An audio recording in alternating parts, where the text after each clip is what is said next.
Nigeria's confirmed COVID-19 cases tally 49,895.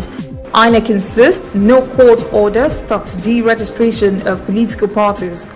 In international news, Italy guards against COVID-19 resurgence as enforces full control measures in Rome. And later, sport, Ronald Koeman tipped as Barcelona's next coach.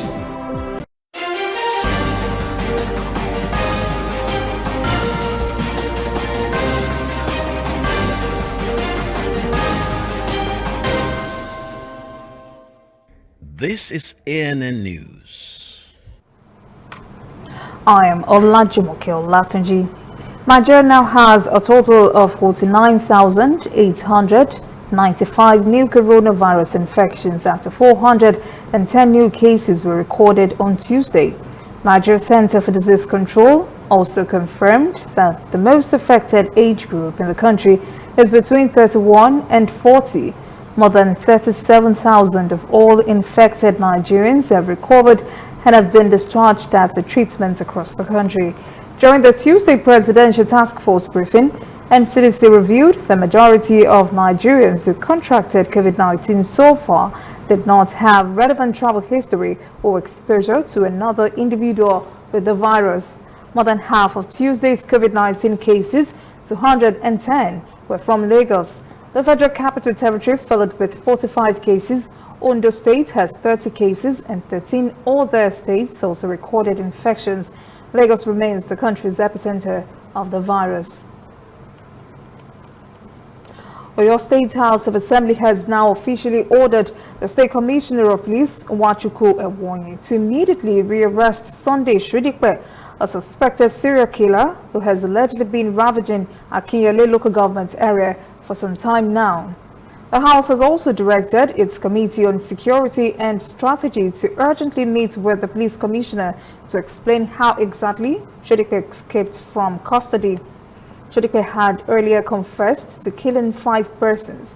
The Commissioner has also been ordered to urgently prosecute the suspect and other accomplices. The Speaker, Adebo Gundoyin, calls the escape an embarrassment to the entire police force. The Independent National Electoral Commission, INEC, has insisted there was no court order to stop the deregistration of 22 political parties in the country. A 5-man panel led by President of the Court of Appeal, Justice Dongba Mensah, earlier reversed the registration of the parties, saying the act was carried out in breach of the Nigerian Constitution.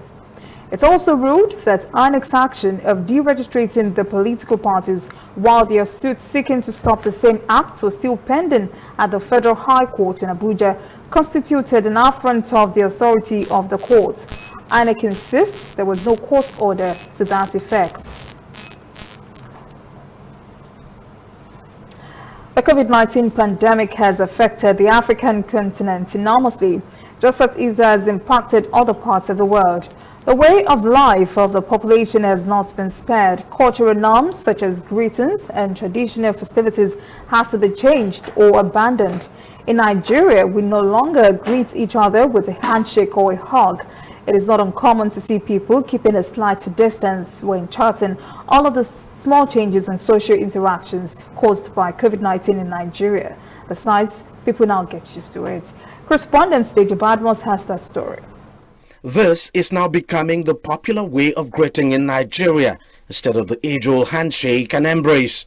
And it's not uncommon to see people keep a slight distance when they are conversing. It's part of the little changes to social interaction caused by COVID-19 across Nigeria. It's like a stylish thing. You know, it's even fun doing it. But the effect of COVID-19 on cultural norms in this country goes deeper than just greetings. It's completely altered a lot of deep-rooted cultural practices in every part of the country.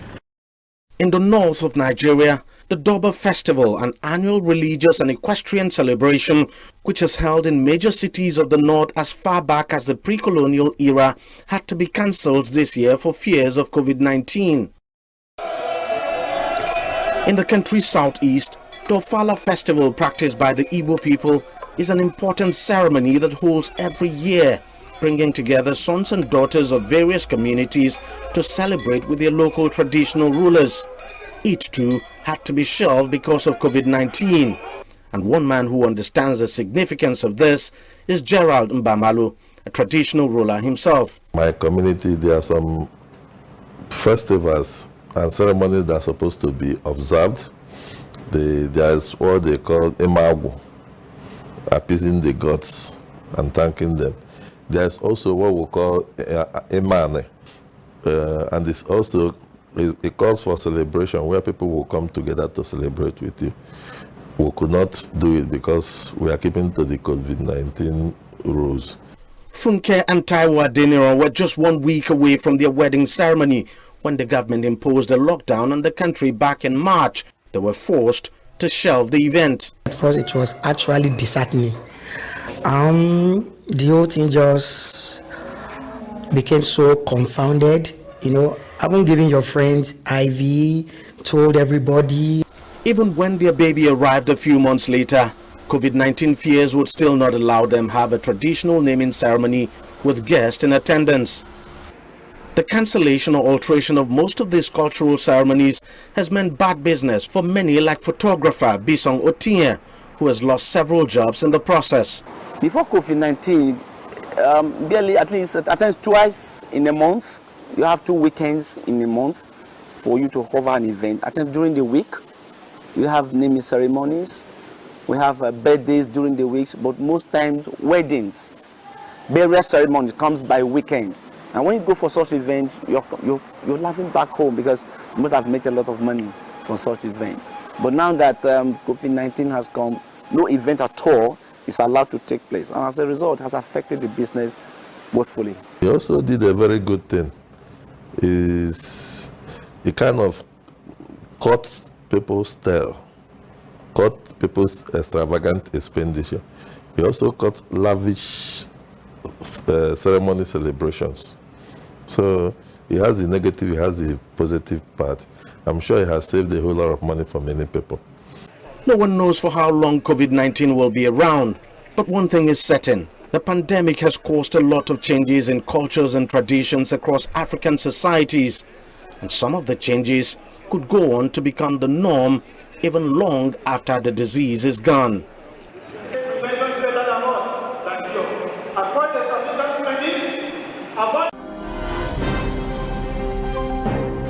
Coming up, African stories. Mali's president arrested, forced to resign. And later, international news. Italy guards against COVID-19 resurgence as it enforces full control measures in Rome.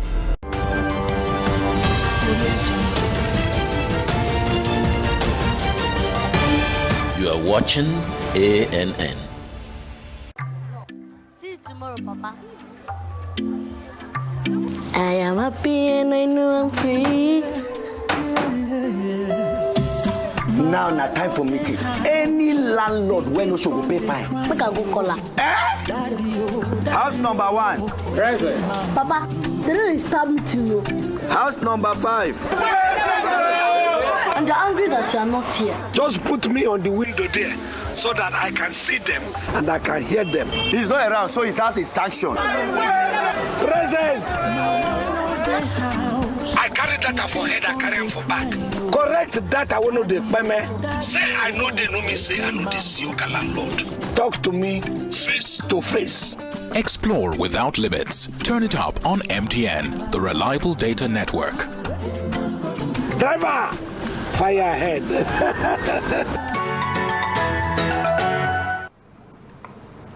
Welcome back. This is ANN News. Mali's President Ibrahim Boubacar Keita has announced his resignation late on Tuesday, just hours after he was arrested from his home by armed soldiers in a dramatic show of force following months of protests demanding his ousted. Anti-government demonstrators jubilated at the news of Keita's departure.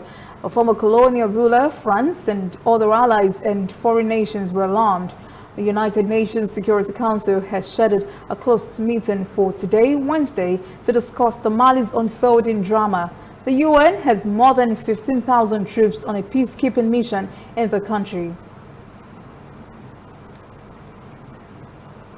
And just about every African nation has suffered some setbacks in different sectors as a result of the COVID-19 pandemic. Some sectors are decimated while others are barely hanging on. Correspondent Chris Okamringa reports on the negative effects of the coronavirus pandemic on small businesses in the Congo.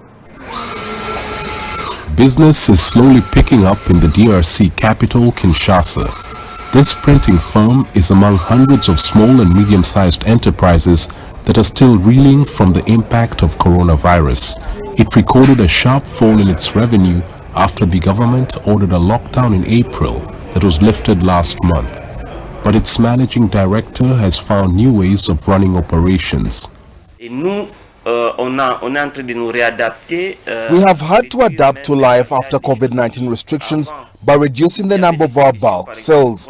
Before the pandemic, we used to print a minimum of 100 t-shirts for our clients. But we can't even print one t-shirt because many people don't have as much money as they used to. The COVID-19 travel restrictions also hit the company because most of its products are imported from abroad. We used to import material for printing t-shirts from Dubai, China and Europe, but it's now very complicated to get them. Some of our suppliers are no longer operating and commercial flights were suspended. The government lifted the lockdown in July, hoping to improve people's lives. But inflation has been rising and the Congolese franc has been falling against the dollar. Many small-scale businesses in Kinshasa are facing difficulties breaking even after the COVID-19 lockdown because they lack the capital and access to technology that their larger counterparts have. The DRC's economic activities are dominated by the informal sector, with most of its consumer goods imported from China and other neighboring countries. Jeremy Njanga is a trader who's struggling to survive the current crisis. We have really suffered because of the coronavirus outbreak. Business has been very slow, but we are glad that the lockdown has been lifted. We've made losses, but at least we are working. Businesses have been forced to adjust to the new restrictions, but those restrictions have put a heavier burden on people who are already struggling to stay afloat before the pandemic.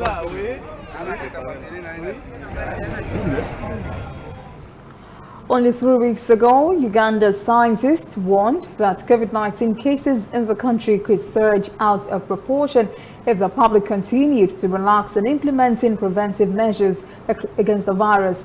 Now it appears their fears are being realized. The country says there may be a need for another lockdown as COVID-19 cases spike. Hilary Oyesiga has the details.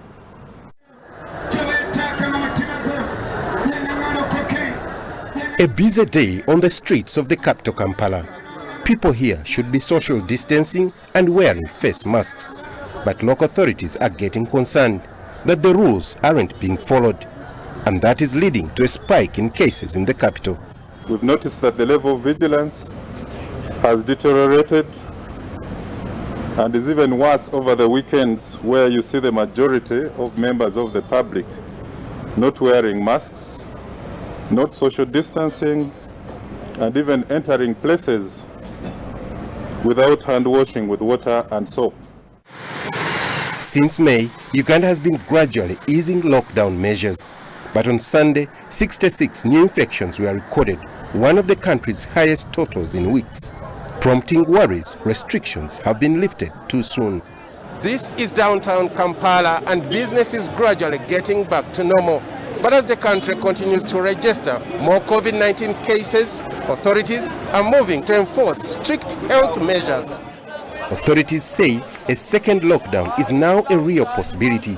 We may see ourselves reintroducing more stringent lockdown enforcement measures to help curb the spread of this virus. According to the country's Joint Task Force on Coronavirus, the current hotspots for the virus include shopping arcades, slums and border points. The country's health ministry says they don't have enough testing kits to meet the rising numbers. They are now considering a move to ask all foreigners entering Uganda to pay for their COVID-19 tests. The government is now racing to determine the extent of the spread of the virus among communities in Kampala and is planning on using the military to further enforce precautionary measures.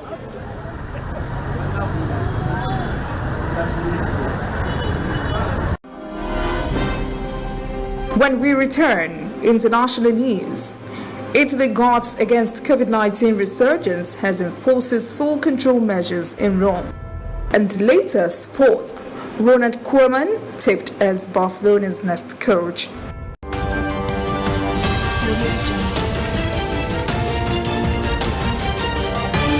You are watching ANN.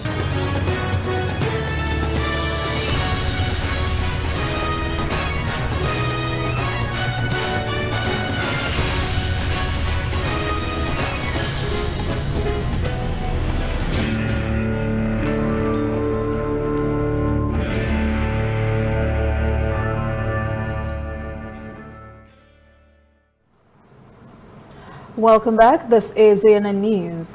It wasn't long ago, Italy was COVID-19's hardest hit nation with hundreds of thousands infected and many dying. The country has bounced back strong and is enjoying the good things the country has to offer. But in light of recent events, Italy is taking precautions to ensure there is no resurgence. As Herman Kitson reports, COVID-19 control measures are in full force in the nation's capital, Rome. On the streets of Rome, anti-COVID measures are in full effect under the watchful eye of police. There's been a good response from residents, from the first phase when everyone had to make important sacrifices, until now. Even police must respect these rules. In July, Italy managed to keep the rate of infection stable with 300 or fewer new cases a day. That's in contrast to significant spikes in neighboring countries such as Spain and France. In Rome, at least, I see everyone being responsible. In bars, restaurants and shops, all the operators and clients wear masks. Many people were shocked by the lockdown, so now they're all following the rules. Doctors say early detection of clusters is key. Contact tracing is very important because there are chains of cases. We are also suggesting to people coming for tourism in Italy, for instance, to maintain a diary with some information of what they did.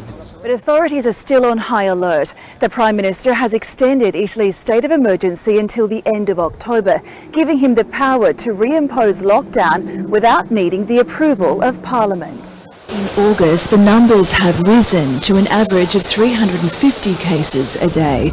The government says it's mostly due to people returning from holidays overseas. In response, testing will be compulsory for arrivals from Croatia, Greece, Malta and Spain. That it's all finished would be the biggest risk. We can't lower our guard. And as the autumn months near, the simple but effective message is clear. Distancing, mask and the cleaning of our hands. These are the three main measures. We repeat that every day, every day, every day. The new coronavirus pandemic is affecting modern cultural and social sectors. It is touching everything and all things in every country.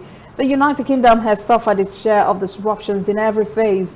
Now, COVID-19 has forced the cancellation of this year's Edinburgh International Festival. This will cost the city $400 million. Correspondent Awid Jabakil reports. It's August in Edinburgh, and that normally means one thing: festivals. For more than 70 years, the Scottish capital has been hosting a series of citywide events showcasing global arts and culture. From books to theatre to music, the city's historic streets and alleyways are dominated by performances from some of the world's leading artists. But because of COVID-19, they're not taking place this year, adding to Edinburgh's recent worries. The city has been in lockdown really since March, end of March. And the economic impact of that is in excess of £1 billion, we think, we estimate, and that's about 20,000 jobs. So it's a big economic impact as well as cultural and social impact. The festivals aren't completely cancelled, instead some are moving online. The Edinburgh International Book Festival is one of those going digital. It usually has 250,000 visitors, and without them, organisers have lost more than $2.5 million in ticket and book sales. We're all mourning the lack of tourist income, but also just the life that comes to this city. And for 70 odd years, Edinburgh has been a festival city, and it's just a joyful place to celebrate the human spirit, and that's very sadly lacking this year. But it will come back. According to tourism officials, the month of August usually sees 4.5 million people come to Edinburgh, around half of them from outside Scotland. But as you can see, the streets look a lot quieter this year. And for local businesses, that means they're missing out on a key source of revenue. The Centre for Economic and Business Research thinks the direct and indirect impact of the Edinburgh Festival is worth almost $1.4 billion. But it's not all doom and gloom. In the shadow of Edinburgh Castle and dating back to the 16th century, the Witchery restaurant and hotel has seen its fair share of historical highs and lows. Since reopening in mid-July, it says business is quickly picking up. Things are really good. We're at full capacity in the dining rooms. For the tables that we have, they're all sold out at lunch and dinner each day. We're reselling a lot of the tables several times, and in our suites we're about 60-65% occupancy. But it's not quite business as usual. No, definitely not. So usually at this time of year for accommodation we would be at 100% occupancy, and we're getting slightly reduced rates for the accommodation that we have. Despite the positive restart, businesses like this one are limited by COVID safety measures, which are reducing capacity. Like so many cities worldwide, Edinburgh is learning to come to terms with the coronavirus and the impact it's likely to continue having on our lives. This year's world-famous festivals aren't going ahead, and the city will feel that. But many here are confident that this culturally rich capital will soon be back. The U.S. Democratic Party has officially nominated former Vice President Joe Biden to be its flag bearer in the November presidential election. During the second day of the party's all-virtual convention on Tuesday, some prominent Republicans joined with Democrats to criticize incumbent President Donald Trump. They all highlighted what they say are Biden's leadership skills. Biden said the nomination means the world to him and his family. He will deliver his acceptance speech on Thursday, the final night of the convention. Dr. Jill Biden, the nominee's wife, said in a speech during the night's event that if elected, her husband would bring to the White House, quote, leadership worthy of our nation, end quote. This, she said, is needed now in this time of a historic coronavirus pandemic and economic depression. Biden has chosen California Senator Kamala Harris last week as his vice presidential running mate, making Harris the first black woman and South Asian American to be picked for a spot on a national U.S. political ticket.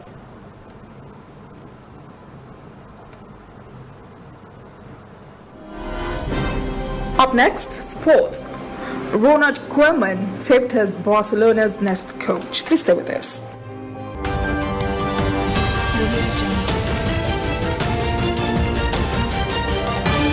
You are watching ANN. Somewhere in the world, every second of the day, news is happening. And of course, Nigeria is bustling with news day and night. That is why ANN doesn't sleep. Our eyes are peeled, wide open, so no story escapes our radar. We stay abreast of world events and happenings at home. We keep you up to the minute in the world of sports. We give you information to stay on top of your investments and all the hard facts you'll need to navigate your day. If you miss us on air, you can keep up to date on our website and on our social media platforms, Twitter, Instagram, and Facebook at ANN Africa TV. We are ANN, African News Network. We do news right in a truly African spirit. Welcome back. This is ANN News in Sport. Barcelona President Josep Maria Bartomeu has confirmed that because of unforeseen circumstances, Ronald Koeman will be the club's next coach. The Spanish club sacked Kiko Setien on Monday, 3 days after his side got defeated by Bayern Munich. Koeman has previously managed Everton and Southampton and was recently in charge of the Netherlands. Former Real Betis manager Setien joined Barcelona in January but has been sacked after just 25 matches. And just a day after relieving coach Setien of his job, Barcelona have also sacked the club's sporting director Eric Abidal. Abidal, a former Barcelona defender and two-time Champions League winner with the club, had been in the role for more than 2 years. That is ANN News this evening. Thank you for joining us. For details on these and other breaking stories, visit our website, annafrica.news. Conversation continues on our social media platforms, Twitter, Instagram, and Facebook at ANN Africa TV. I am Olajumoke Olatunji. Have a pleasant evening.